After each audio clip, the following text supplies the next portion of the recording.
গরমের শান্তি কী বলেন তো? এই যে আইসক্রিম।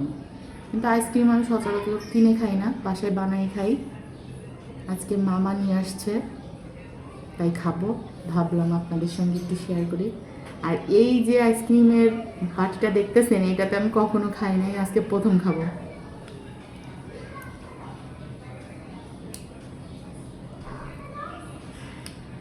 ভালো, স্ট্রবেরি।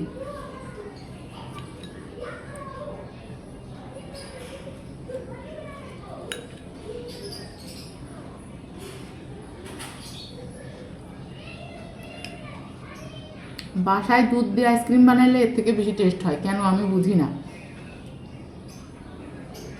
একদম কুলফি কুলফি হয়,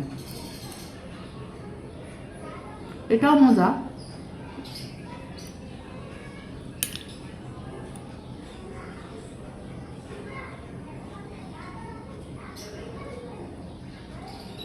যদি খাইতে ইচ্ছা করে চলে আসেন।